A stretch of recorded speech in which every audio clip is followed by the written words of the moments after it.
Hey, good evening, everybody. How are we doing today? That's right. It is again Tuesday evening. You know what that means. It's time for the Roundtable. Let's talk football. The Roundtable coming to you live on your little tablets, computers, phones, whatever you use to see us. We're glad you are joining us this evening.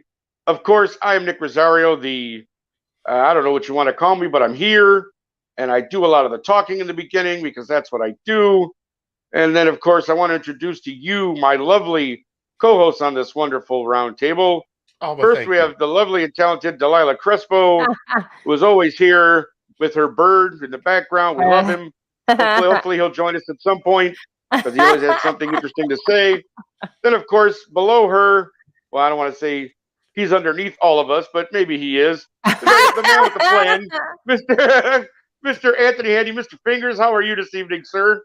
Boy, I'm a little bit diminished version of myself today, but I'm doing pretty good. And despite that, I'm very happy to be here. It is my favorite part of the There you go. Yes, we know. That should be the tagline for our show. I'm very happy to be here, and the best Hakeem voice we all can do. But again, it is Tuesday night. We are here, guys. Are we feeling good? Are you? Week 2 is over now. Are we happy with what happened? Like everybody. No. Get what they needed out of this week? No? No, I did not.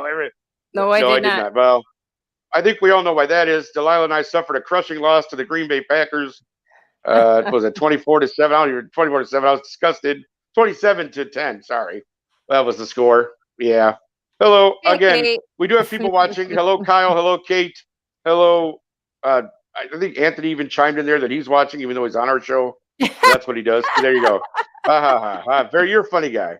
That's why I'm going to give you last salute. That's why you have me. That's why you have me. That's why I have you. That is correct. We do. You definitely are, my friend. Every time I look at you, I laugh heartily. Anyways, on to the next.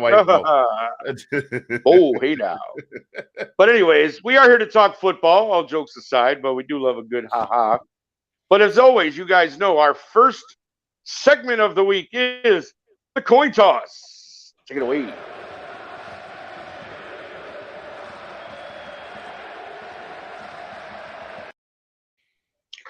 Well, again, we are back. This is the coin toss. And again, we know we all had bad weeks. All three of us suffered losses. And that's what we're going to talk about first here is there are 5 teams that are currently 0-2 in the NFL. And, of course, they are the Raiders, Bengals, Titans, Falcons, and Panthers, with an honorable mention to the Texans and Colts, who are 0-1 because they tied themselves in week 1. That's right. But let's go with you, Delilah. Out of these teams, there's 7. I would go with the 5-0-2 teams because that 2 losses in an early season is usually, and those teams generally don't make the playoffs according to statistics. Yes. But of those 5, Raiders, Bengals, Titans, Panthers, Falcons, who do you think might be able to turn it around in this young season? Bengals and Raiders, I think. Okay. Raiders. Give me a reason, baby. Yeah, so I feel like even though even though Derek Carr isn't playing to his full potential right now, I know he can turn that around pretty quickly because he's got the pieces.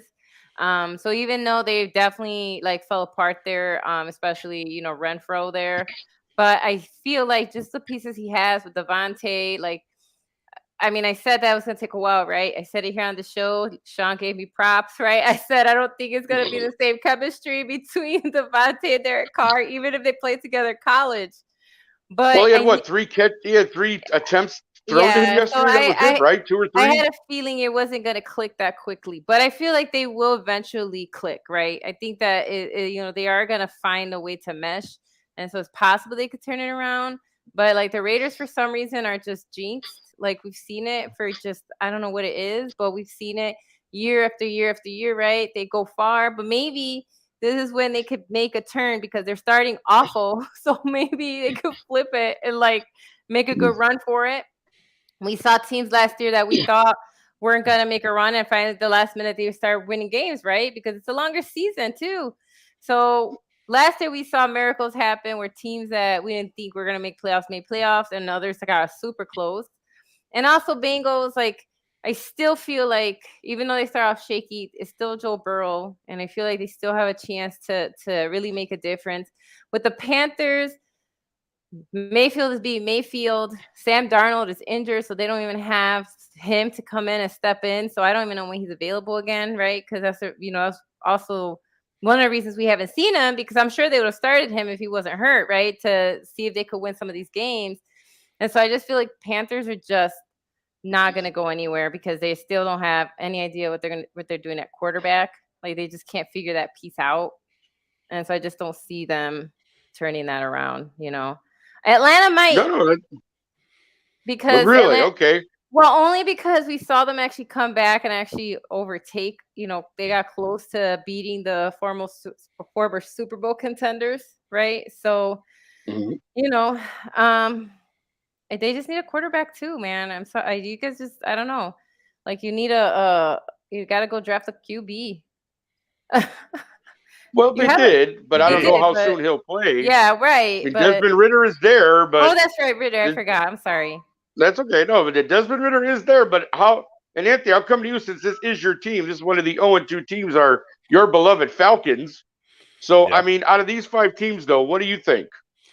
Who can Um, rebound? Who can come out of the ashes and rise like the phoenix? I'm definitely with Delilah on the Raiders because the Raiders, good, batter, indifferent, have been able to somehow or another find themselves in the hunt for the Mm-hmm. last several years. I want I want to say the Bengals because even though Joe Burrow played for LSU, I love the kid's moxie, his spirit, but God, I don't know. I mean, if they don't do something soon, he's going to wind up being hurt, and he's a big part of the catalyst of that off. He is the catalyst. Let's just go ahead and say it. He is the battery that keeps that offense going right now. And if they lose him at some point, then there pretty much goes their playoff chances. I don't want to sound like a homer, but to use my co-host on my show, but his trademark phrase to piggyback on what Delilah said.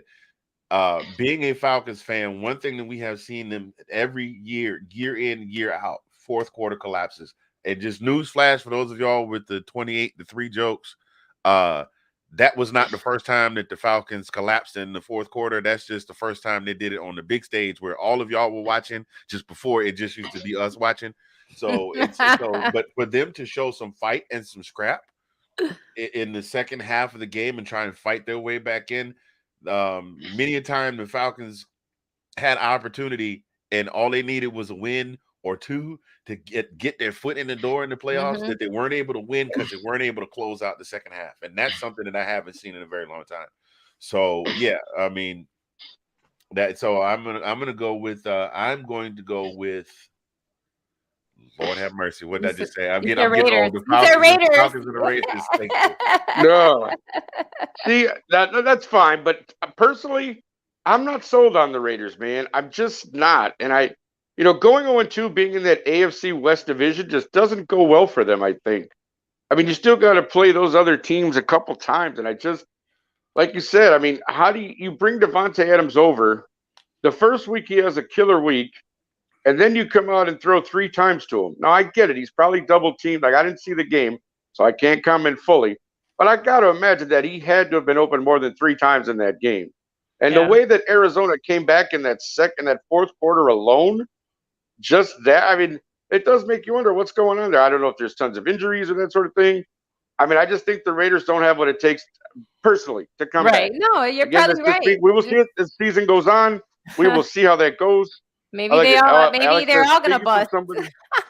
Well, yeah, they could. Remember, the statistically 0-2 teams have not made the right. Teams who have started 0-2, and these were playoff teams last year. Bengals, Titans, Raiders, like these were playoff teams last year. You know what I mean? So it's really to see them start 0-2 is really, you know, well, see that there's a point, Alex. Speaking from somebody that played offensive line for 10 plus years, but it takes over a month of game time for the starting line to usually mess together. Well, I tell you Mm-hmm. what, some of these offensive lines better get it together, including our own, Yeah, because I'm telling you, Joe Burrow especially is getting killed out there. he is being knocked down like It every seems like game. every play they are in that guy's face. And I mean, yeah, again, they're 0-2, and you sit there and go, man, I thought Cincinnati would come out and play better to start the year, and Mm-hmm. again, they have some problems there. Like, there's no line, Yeah. and again, and they beefed up the line with free agency and draft. So you're sitting there shaking your head, going, well, what's the problem now? Is it scheme? Is it is it coaching? What is it? But anyways, I do want to move on a little bit because there's another topic that I think is actually worth talking about because, as you know, there are two particular, there's 3 or 4 of them in the league, but there's 2 particular Alabama quarterbacks that have come now and are playing lights out. Yeah, I know. Shake your head all you want, Mr. Georgia. Go ahead. There he goes, Mr. Dog. They can't spell elephant, so they cheer for laundry detergent.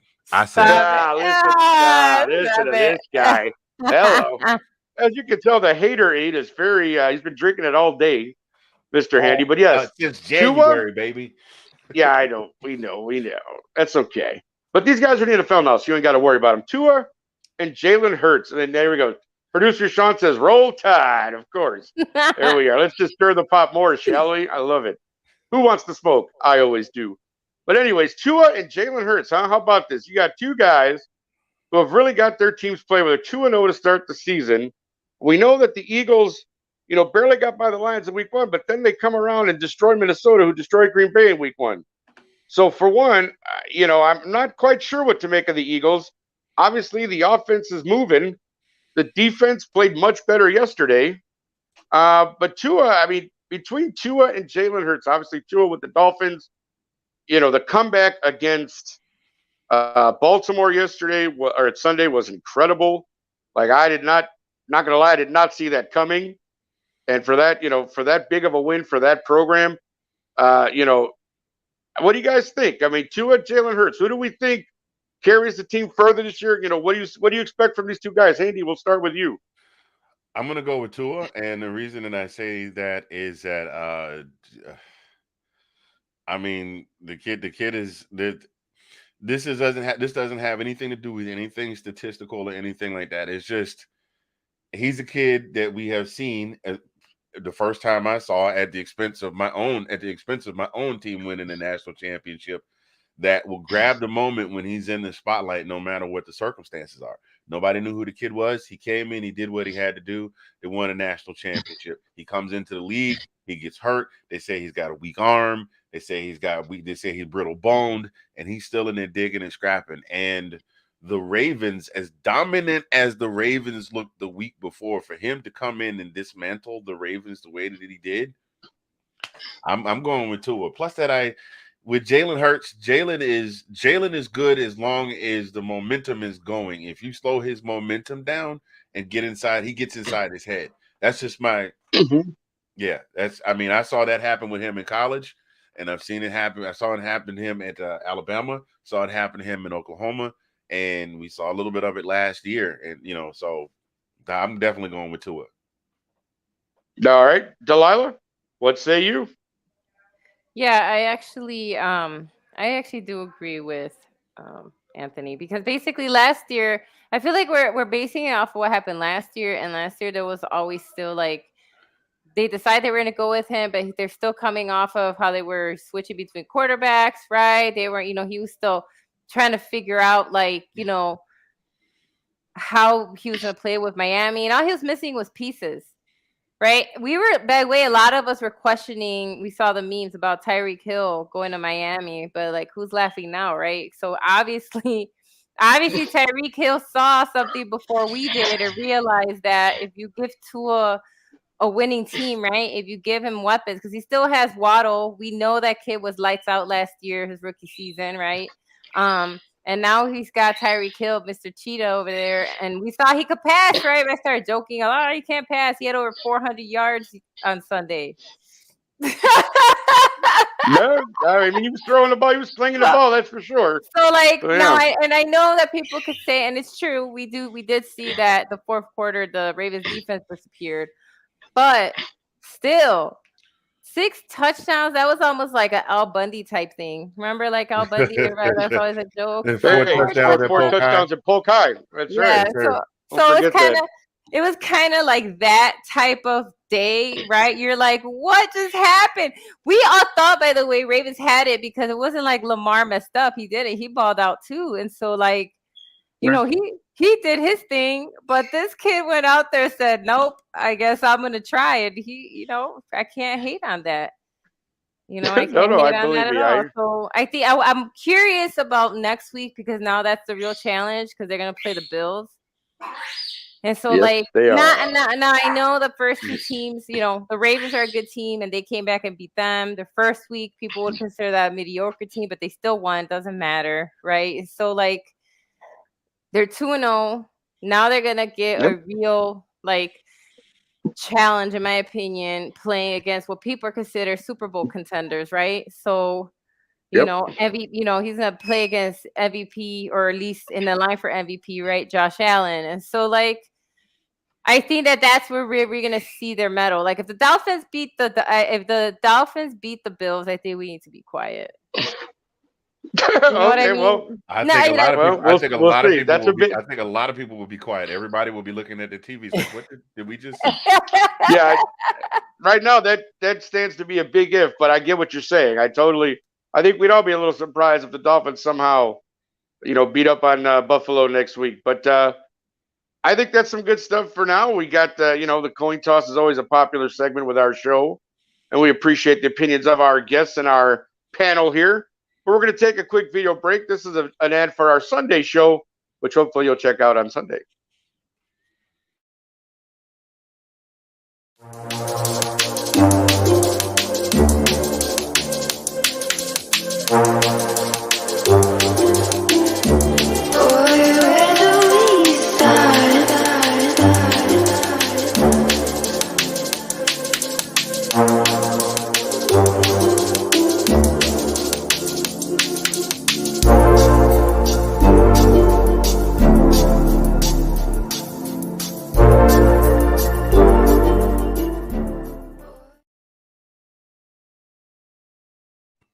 And there you have it, folks. That is our Sunday preview show. That's every Sunday. I believe that's now 10 a.m. Central, 11 Eastern. So check that out. Find us in the Let's Talk Football family.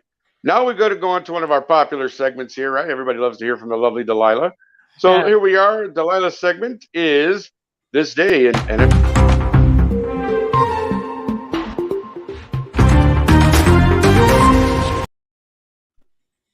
Delilah, take it away. All right. Well, remember back in August, I said kind of remember this day, August 20th, as kind of the baby steps towards what is today the NFL. But now we can actually kind of move forward a little bit a month later. So even though it's not exactly on this day, however, September 17th, 1920 is when the NFL, as kind of we're looking at it today, was born. The first president of what was then called the American Football Association was Jim Thorpe, which I covered in DWD last year.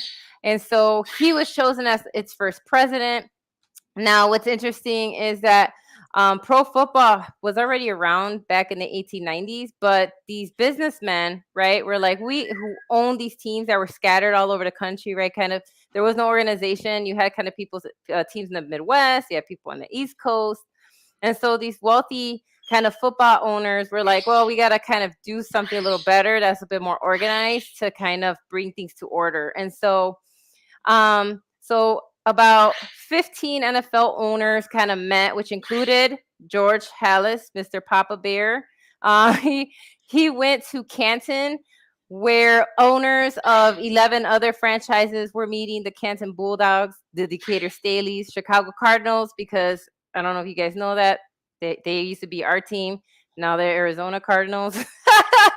Akron Pros, Cleveland Indians, Dayton Triangles, Hammond Pros, Moosey Flyers, Rock Island Independence, and the Rochester Jeffersons.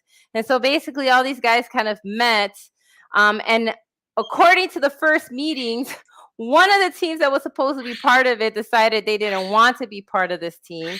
And this was the Massillon Tigers, which is Massillon is a tiny town in Ohio. So they decided that they didn't want to actually be part of this formation. So they actually did have a meeting and everything, had a bunch of minutes, and they were like, "Nah, we don't want to do this." The reason the owners actually chose Jim Thorpe is because he was known. He was known even then in the 1920s as one of the greatest athletes of his generation. And so they thought he would be a good face for the organization since they were trying to kind of bring it together. While the gridiron dimensions were the same in the 1920s as today, the pro game itself was actually really different. Forward passes were rare. Coaching from the sidelines was prohibited. So imagine that. Your coaches couldn't even be on the sidelines to give you direction. Players actually competed on both sides, so no one was actually on offense or defense. You kind of played on both. Money was so tight that Papa Bear carried his own equipment, wrote press releases, sold tickets, taped to his ankles, and played and coached for the Decatur club. Okay, so Papa Bear was like all over the place back in the day. So as opposed to today's standard 16 game schedule, obviously we know that kind of stretched slightly. Clubs in the 1920s scheduled their own opponents, so they got to kind of choose kind of who to play, and that they could even play college squads if they wanted, non-league players if they wanted. All that mattered was their wins, so it counted for their records. So there wasn't really too many guidelines. It was really about how many games you won and the quality of opponents that you scheduled. So obviously, if you schedule better teams and you would beat them, then obviously you would look better. And so basically, that's kind of the inaugural kind of formation of this. Then some other teams kind of joined. So it grew to 14. So then you had the Buffalo All-Americans join, the Chicago Tigers, because there were like cities had and states had multiple teams, especially in the Midwest. You had the Detroit Heralds that also joined. And so the issue with the NFL was that you actually had to, one of the bylaws was that you had to pay $100 entry fee, to kind of be part of it. And a lot of people didn't pay that. So they were like just losing money all over the place. And at this point, people just love college football. I mean, we know we still love college football, but national football, kind of the professional football, Americans really weren't a fan. But they really did cheer their college team. So that still reigned supreme. And so even though like football wasn't as popular then as it is now, this is its humble beginnings. 14 teams back in the 20s who decided that they're going to try and kind of put something together. There was no Super Bowl.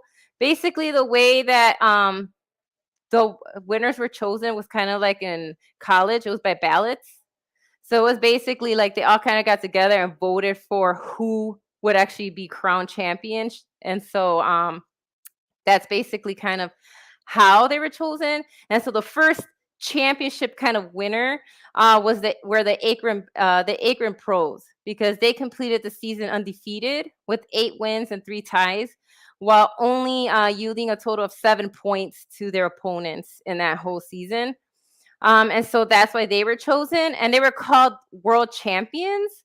And instead of getting like the really expensive Super Bowl rings that they got now, they received golden fobs shaped like footballs, and on it was described world champion. So if someone is out there with a fob shaped like a football that's called world champions, hold on to that, because it's probably worth a lot of money, because that's basically what they gave these guys who would win championships by voting. So that's kind of like your precursor, okay? Start in this kind of babyish way, and then now look at what the NFL is today. So there you go, the birth of the NFL. Well, Delilah, thank you for that. I appreciate that. That's a great history lesson. I think a lot of people, didn't know how the NFL exactly got started and how that all came to pass. So we do appreciate that. Thank you very much.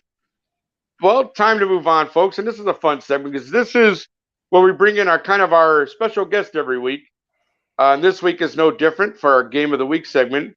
We're going to welcome in a gentleman who is just as big a college fan as he is a pro fan, and he's a Lions fan. So we're going to talk to him a little bit about that.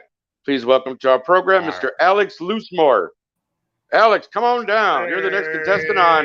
Be on our show. How are we doing, you? guys? I'm doing great. Thanks for having me on. No, you're very welcome, man. I'm glad you were available to come on. You're one of the guys I haven't really had a chance to talk with.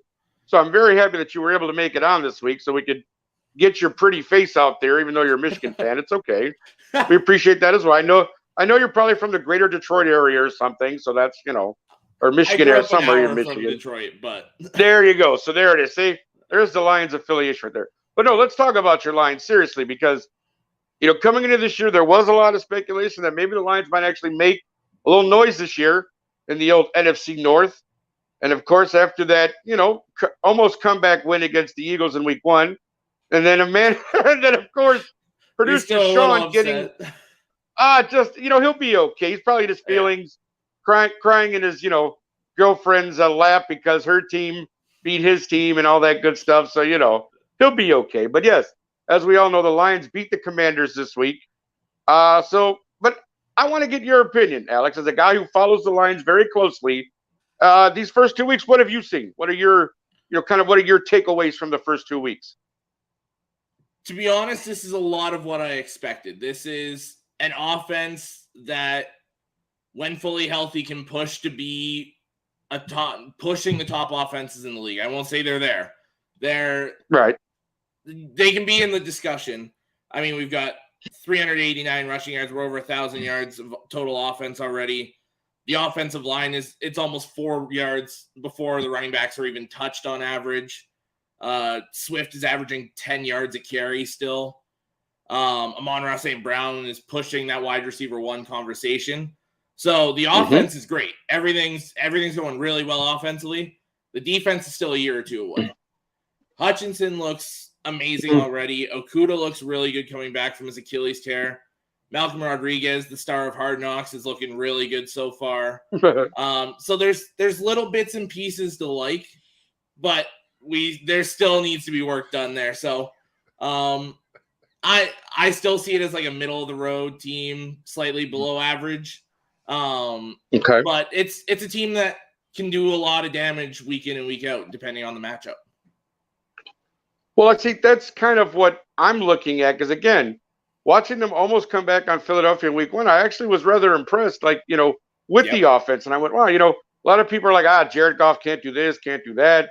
They need a new quarterback there, that sort of stuff. But it's like, good, better, different. This is a kid who played the Super Bowl just a few years ago.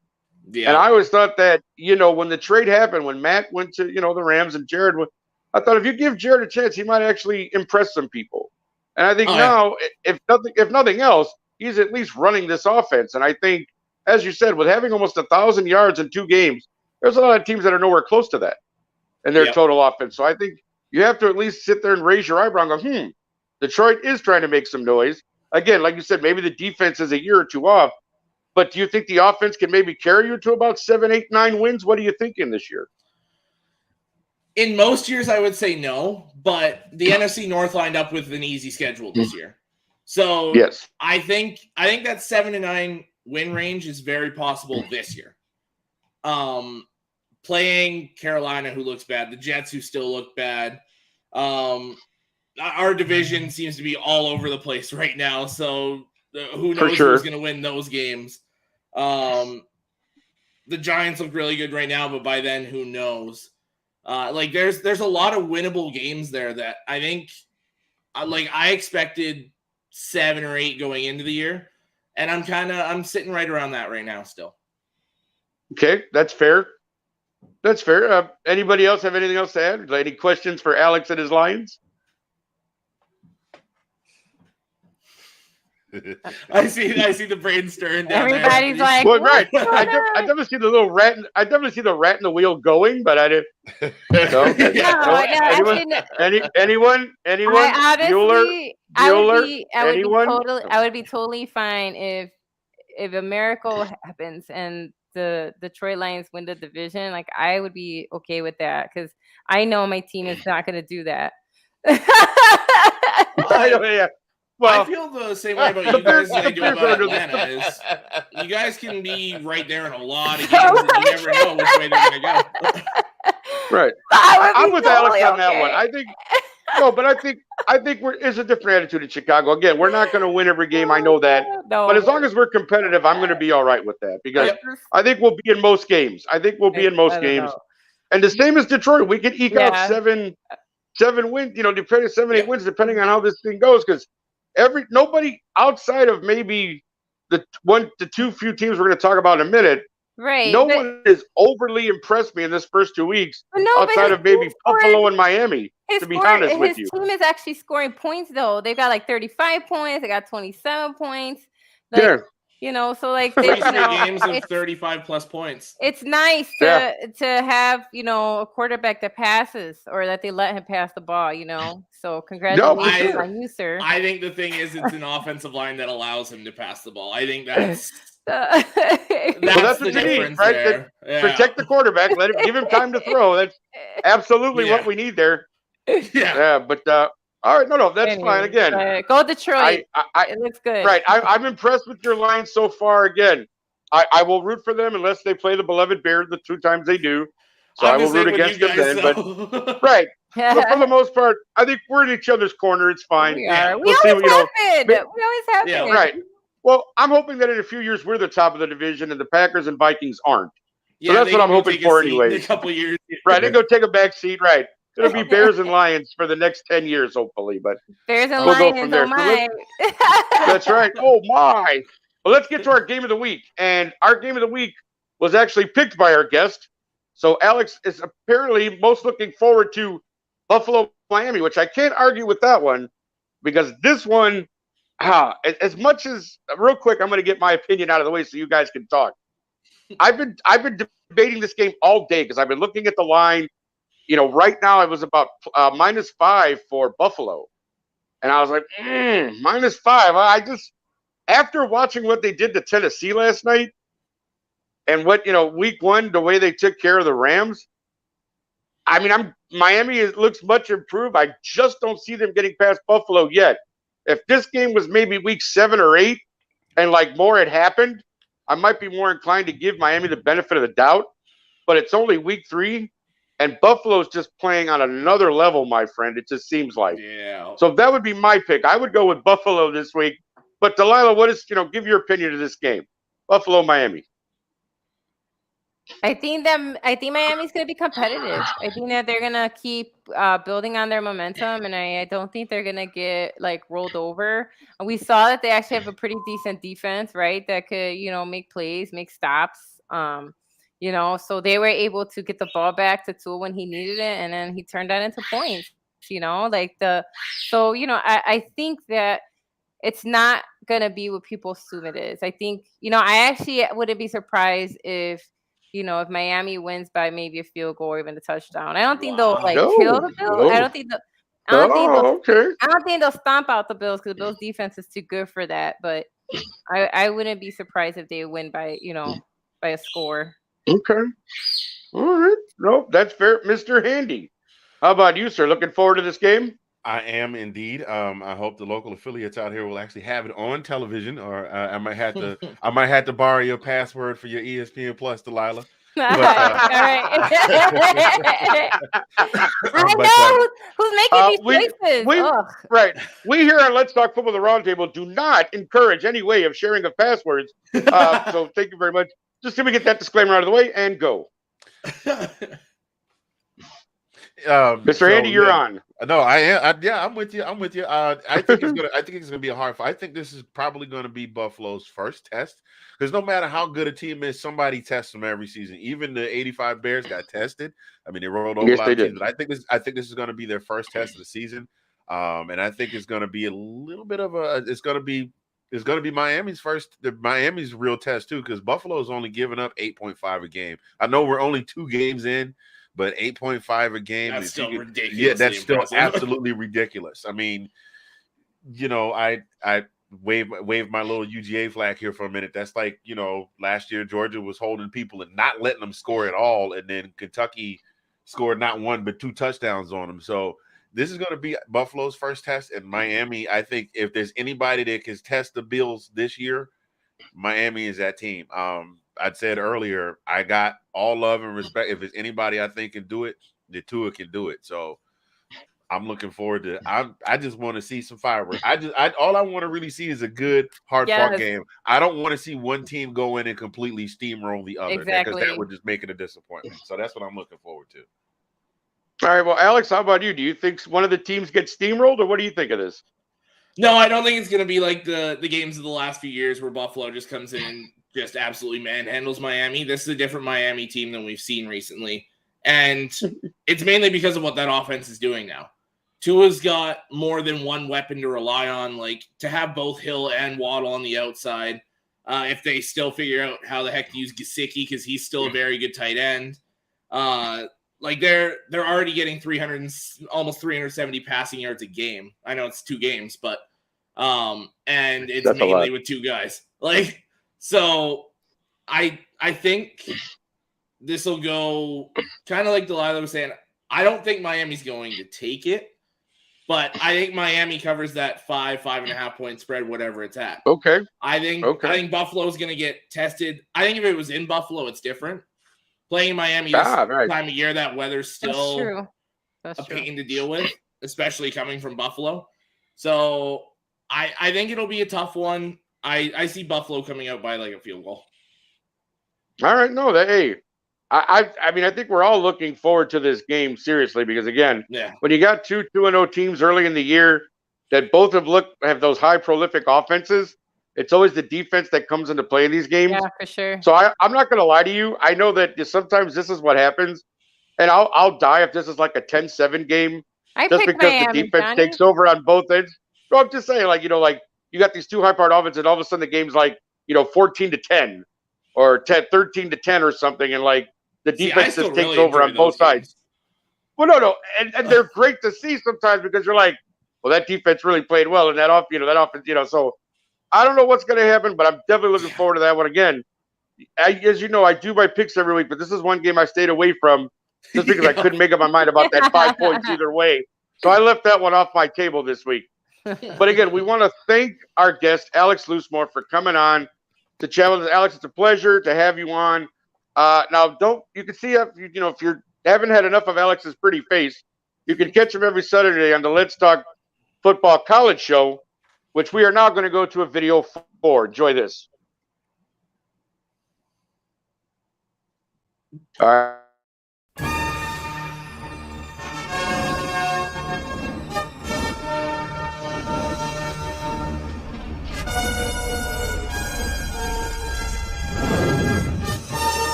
I was so interested in seeing what him and Quinn Ewers do this year. There's been so much hype.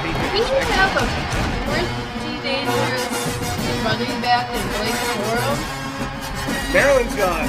Talia tagged by Loa. Yeah. A little too backyard football.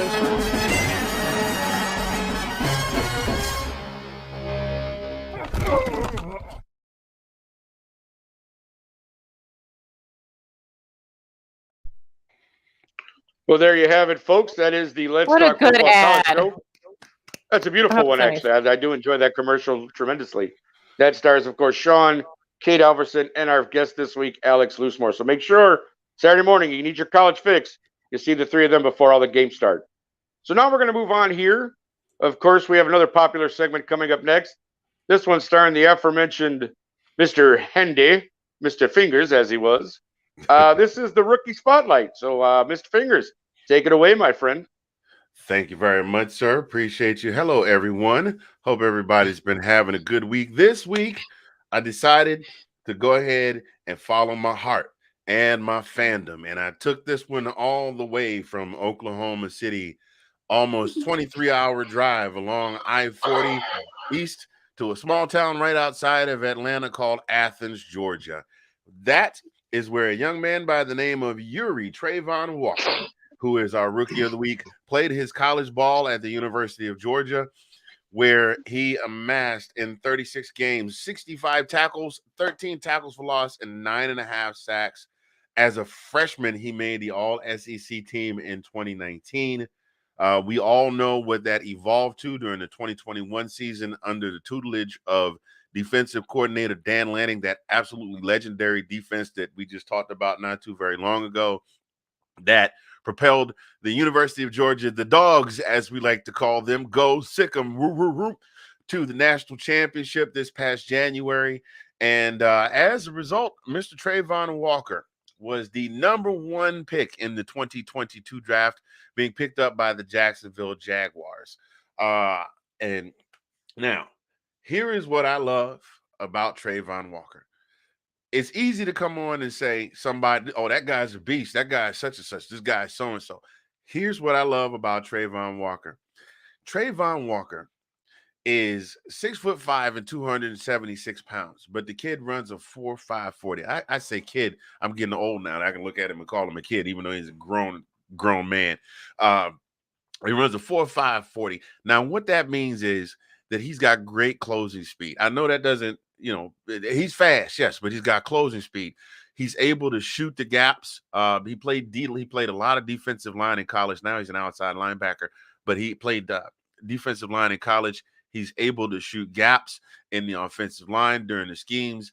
He's got a very high football IQ. If you go back and watch a lot of his college highlights, you will see that he is looking up and down the line and reading the offensive scheme and almost able to figure out which way the play is going, what type of play they're running before they even run it. Even if he can't get to the play, he's using his speed and his size to be able to jam up the running lanes. He also is very adept at dropping back in the coverage. One of his biggest highlights of 2022 was him on the defensive line, dropping back in the pass coverage and tipping a pass from Richardson that wound up being, the interception was completed by Nakobe Dean, almost turned into a pick six. That's one of his big highlights of last season. He's a force to be reckoned with. He's able to, and even if the play is going away from him, he's able to walk it down from behind. One of the biggest things about this guy is that he's everywhere at all times. And so far this season, he's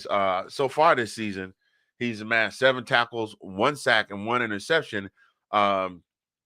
He's had 3 of those tackles and the sack and the interception. Sean, I'm sorry, I got to put it out there, was against the Washington Commanders in the opener. Now, the Commanders were able to pull that one out.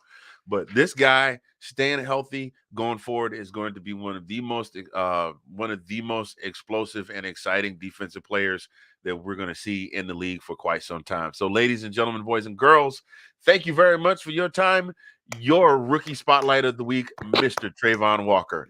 Go Dogs! Ooh. Well, handy as always. That is a great. We will be looking for Mr. Walker, of course, the rest of this year and seeing what this young man will do in his career. Hopefully, he stays healthy and has a nice long career here in the NFL. Well, after that, we got to go to the. I don't know if people may not like my segment after what happened last week, but of course, it is time once again for my traditional weekly pick of games that I really crapped the bed last week, ladies and gentlemen. Yes, you're right. It is time for Nick's picks. Here we go. Last week, for those who don't know, I laid a goose egg.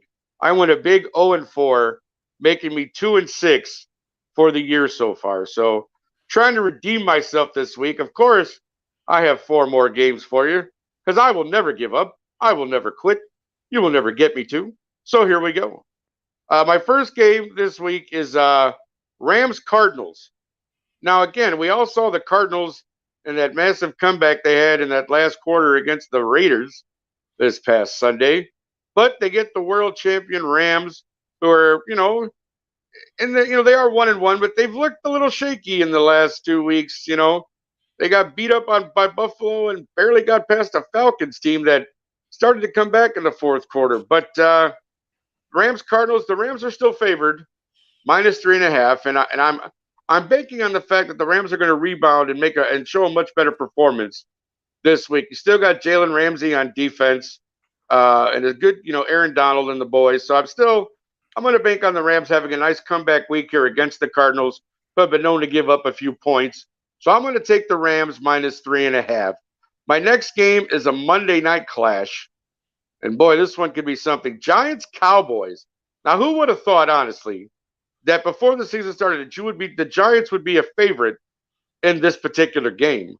But as we all know, the Cowboys lost Dak Prescott, but Cooper Rush starting this past week and gets the W. Cowboys are 1-1, and they get the Giants on Monday night. Now the Giants are a favorite by 2.5 points, and you know what? I'm going to take that because I have a feeling that Saquon and the boys are going to run a little bit on that Cowboys defense. Now I know, they still have a good defense, and you got Micah Parsons, and you got Diggs' little brother Trayvon, but I'm telling you, I think what the Giants are doing, and I don't know that I would have said that before the season started, but so far in the 2 weeks, they've kind of impressed me. So I'm going to take the Giants -2.5 against the Cowboys on Monday night. Now, this next game, another one where you sit there and go, man, you feel bad. It's Baltimore, New England. And the way that Baltimore finished that game on Sunday was not very good, letting Miami come back with 28 points in the fourth quarter. Not a great shot in the arm for the defense. But I don't think that's going to be one of those things that maintains for the whole year. They really have a good defense. This could have been just a situation where Tua just outplayed them. I mean, you've got the speediest receiver in the league in Tyreek Hill, and you still have Jalen Waddle, which is probably one of the best 1-2 combinations in football. So, I mean, what happened. But again, I think Baltimore bounces back with New England. Yes, New England got a victory, but I don't think overall New England is that impressive. And even with Mac Jones healthy and playing, I don't think it's enough. So Baltimore has given up 3 points to New England. I think Baltimore can win this game by a little more than 3 points. So I'm going to take Baltimore -3. Now for my final game, we have Chiefs and Colts. Now, as we all know, the Colts are 0-1-1, having tied the Texans in week 1. And again, losing to the Jaguars for the second time in 3 games. So coming in against the Chiefs, I'm kind of like, I was interested to see what this line was. Well, the line is the Chiefs are giving up 6.5 points. And to be honest with you, I feel like they're going to beat the Colts by more than 6.5 points, really. I'm just saying, if anybody saw that Chiefs team last week with Mahomes with the 5 touchdowns and all that good stuff, and, I'm not saying I wrote him off because I still thought that, I did say I didn't think the Chiefs would win the West. I did say that, but I never said that I thought Patrick Mahomes was a scrub or that they weren't going to play well. And let me tell you, he's proven everybody that, hey, I'm still the guy to beat in the AFC West here, okay, my friend? Chiefs are 2-0, sitting atop that division. And I'm telling you, that offense, even if, still a little shaky on defense, maybe, but that offense is killer. And playing a team like the Colts who just don't seem to have the confidence, they can't get it going. They can't seem to get anything, even with Jonathan Taylor, and Matt Ryan there. They just can't seem to get it going. I don't think this is going to be their week either. So I am going to take the Chiefs -6.5 over the Colts. So let's recap, boys and girls. That's Chiefs Colts. I take Chiefs -6.5. Baltimore, New England. I will take Baltimore -3. Giants Cowboys. It's 2.5. I will take the Giants the -2.5, and the Rams Cardinals. I'll take the Rams -3.5. So let's see if I can have a much better week, boys and girls. Again, as of right now, your boy is 2-6, but hopefully next week I'll be 6-6. So here we're going again. Those are Nick's picks, and I thank you all for paying attention and even listening to my segment. Because what the hell do I know what I'm talking about, right? No, anyways. But we're going to go one more time. Thank you all for that. I love you all. But again, if you like what you see here, we do have a slate of shows that are on every day of the week. So we're going to go ahead now and roll you a little video highlighting every show that we have in the Let's Talk Football family. Take that away, producer dear Sean.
All righty.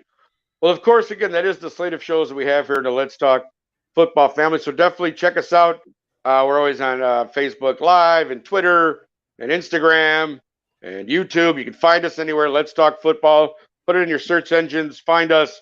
We'd love to hear from you. We thank you for watching, of course.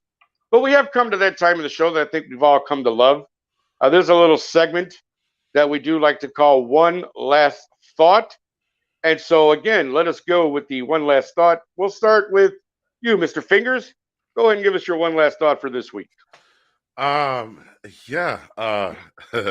It's been a little bit of an interesting day for your boy today, and I shared my mishaps with my co-host. I wound up having to take half a sick day from work today. And the reason I had to take a half a sick day from work today is because of something that I ate yesterday that didn't sit well with me over the evening, and really decided to say, "Hey, I'm the guy from the party that didn't leave, and I'm still here." And that's the best way that I can put it. So I wound up coming home like half a day. What I wanted to say today to you for my one last thought is try and watch what you eat. Make sure you watch what you eat. I know I'm saying that as I'm sitting here and y'all are laughing because I know you guys can see behind the scenes what I'm having to eat here.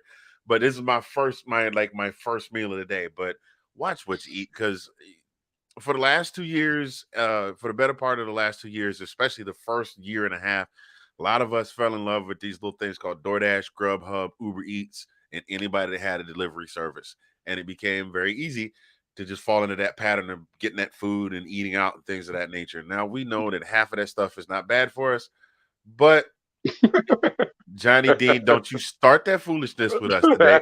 This is not NFL edition. We're gonna hold it together. See, I wasn't laughing at you. I didn't want you to think I was laughing at your pain. I was laughing at the comment.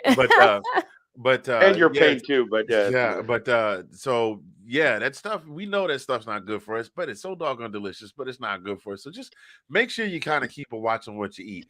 Cause today for me was this is the most activity I've had all day, and because I had to come home and knock out. So keep an eye on what you eat, because it falls in line with all the other things we say about making sure we take time for self-care and taking care of our health and things of that nature. So, just make sure you take care of yourself and watch the stuff anything that come in a box like this, it's probably not good for you. But I said, as I just got done talking about an upset stomach, and I got a box of this. But anyway, there you go. That's all I got. All right, Delilah, how about your last thought? So all I wanted to say is, take some time to kind of give back to your community. So I had a long day today, but I had a chance to donate plasma, so I did. Oh, okay, and, nice.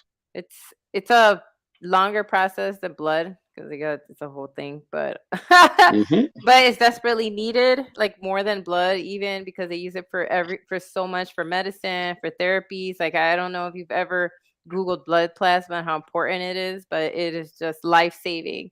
And so, I'm also an organ donor, and I know some people are afraid of needles, so I'm not saying, and because I would never dump on people's phobias, so I'm not saying go donate blood, do stuff that you're uncomfortable with, but take some time to kind of give back, however that can be. Also, don't overextend yourself. Like, just whatever you can do to give back to your community and your fellow man. Take some time out to do a little bit of that. Give back, because all of that's karma, right? Kind of comes back and stuff. So, but again, whatever you can do to support your brothers and sisters, because it's just, all we ever see is negative. But if we keep helping each other, that's always gonna be better, right? Like, light beats back dark, right? We talk about that all the time. Yes. And so, give back when you can, how you can, but in a way that you're able to, because I also don't believe in burnout. So I'm not saying go out there and community service every single day and promise things that you can't deliver, but wherever you can, do some service, do some volunteer, if you can, give back. So that's my one last thought. Give back to your fellow man however you can once in a while. Awesome. Mine this week, mine are generally, I try to air more towards the funny side, but I got a little bit of more of a serious one today. In the words of, Whitney Houston and, of course, Randy Watson, I believe the children are our future. And I happen to have two great nieces. One is 6 and one is 1 year old. And I have the opportunity to actually spend time with them, which for me is a great thing. If you know, I'm a very proud uncle. I have four nieces total, two nieces and two great nieces. But spending time with the younger ones, my 6-year-old niece, great niece Layla, loves to play like school. So just this past week, we sat down and she was the teacher and she had me drawing pictures of things that I liked. And so her and I sat there for about a half hour, just laughing and drawing together and, you know, letting her play teacher and all that. And I think it's important that we do that, that we spend time with the younger generation if you can. You know, if you have nieces or great nieces or anything like that, spend time with them, give them of your time, show them that what they, you know, to them what matters most and how they matter to you. I think that's so important. Even with the 1-year old, you know, little Summer, she's very active and she runs around. So I'll end up, you know, chasing her around the house and playing with toys and all that kind of stuff. And I just think it's so important, especially in this day and age. You know, everybody, there's a lot of things that seem disconnected. You know, everybody's got a short attention span. We're always in our phones doing stuff. We're always, but I guess I would just encourage everyone to take that time, that one-on-one time with anyone special in your life, whether it's a child, your great, you know, your grandchildren, or your, like I said, nieces, great nieces, whatever it is, and just take that time to show them love, show them affection, show them that you know you want to play with them. It's fun. They learn, you learn. I mean, because believe me, everything that comes out of my 6-year-old niece's mouth, I can't believe. I'm like, are you sure you're only 6? I feel like I'm talking to an adult here. And it's just good stuff. We have a good time. We laugh. Plus, she uses me as a jungle gym, so that's pretty much how that goes too. I get climbed on every week. But again, my last thought is just spend that time. You know, enjoy the time, especially because they're not going to be that young forever either. And boy, am I getting older, so I ain't going. I'm not that much younger either, so I'm just getting older. But again, spend that time and just show them love. So that's my one last thought. So thank you again, everyone, for watching this week. I mean, we love you guys. Seriously, we encourage everyone. Keep watching. If you have any comment, we always get comments, and I love that. Sean does his best to put up all the ones, you know, that he can that pertain to what we're talking about. We really appreciate you guys watching and commenting and all that. So thank you so much again for Mr. Fingers and Delilah Crespo. I am Nick Rosario. Till next Tuesday, my friends. Have a great week. Good night, We will y'all. see you next week. Take that. Good night, y'all.